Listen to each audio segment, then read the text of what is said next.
हर हर महादेव। आइए भक्तों, आज मैं आप लोगों के सामने पांचवें ज्योतिर्लिंग श्री केदारनाथ की महिमा का वर्णन कर रही हूँ। पुराणों एवं शास्त्रों में श्री केदारेश्वर ज्योतिर्लिंग की महिमा का वर्णन बारंबार किया गया है। यह ज्योतिर्लिंग पर्वतराज हिमालय की केदार नामक चोटी पर अवस्थित है। यहाँ की प्राकृतिक शोभा देखते ही बनती है। इस चोटी के पश्चिम भाग में पुण्यमती मंदाकिनी नदी के तट पर स्थित केदारेश्वर महादेव का मंदिर अपने स्वरूप से ही हमें धर्म और अध्यात्म की ओर बढ़ने का संदेश देता है। चोटी के पूर्व अलकनंदा के सुरम्य तट पर बद्रीनाथ का परम प्रसिद्ध मंदिर है। अलकनंदा और मंदाकिनी ये दोनों नदियाँ नीचे रुद्रप्रयाग में आकर मिल जाती हैं।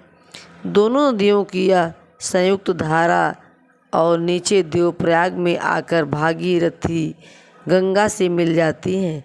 इस प्रकार परम पावन गंगा जी में स्नान करने वालों को भी श्री केदारेश्वर और बद्रीनाथ के चरणों को धोने वाले जल का स्पर्श सुलभ हो जाता है।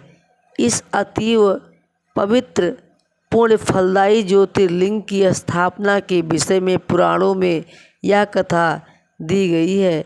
अनंत रत्नों के जनक अतिशय पवित्र तपस्वियों, ऋषियों, सिद्धों, देवताओं की निवास भूमि पर्वतराज हिमालय के केदार नामक अत्यंत शोभाशाली श्रृंग पर महातपस्वी श्री नर और नारायण ने बहुत वर्षों तक भगवान शिव को प्रसन्न करने के लिए बड़ी कठिन तपस्या की। कई हजार वर्षों तक वे निराहार रहकर एक पैर पर खड़े होकर शिव नाम का जप करते रहे।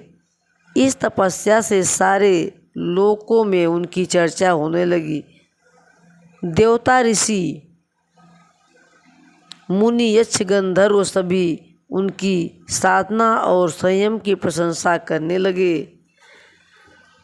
चराचर के पितामह ब्रह्मा जी और सबका पालन पोषण करने वाले भगवान विष्णु भी महातपस्वी नर नारायण के तप की भूरि भूरि प्रशंसा करने लगे। अंत में अवघड़दानी भूत भावन भगवान शंकर जी भी उनकी इस कठिन साधना से प्रसन्न हो उठे। उन्होंने प्रत्यक्ष प्रकट होकर उन दोनों ऋषियों को दर्शन दिया। नर और नारायण ने भगवान भोलेनाथ के दर्शन से भाव विहल और आनंद विभोर होकर बहुत प्रकार की पवित्र स्तुतियों और मंत्रों से उनकी पूजा अर्चना की।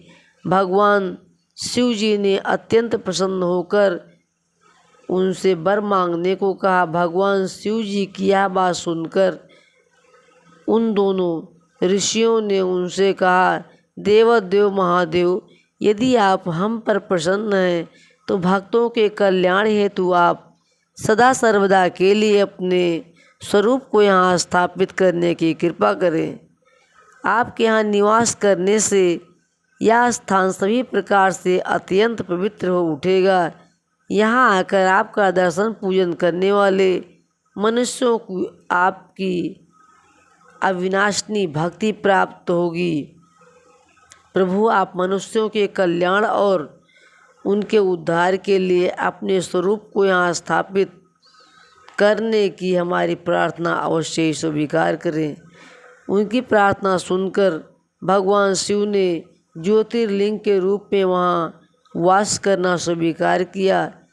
केदार नामक हिमालय श्रृंग पर अवस्थित होने के कारण यह ज्योतिर्लिंग को श्री केदारेश्वर ज्योतिर्लिंग के रूप में जाना जाता है।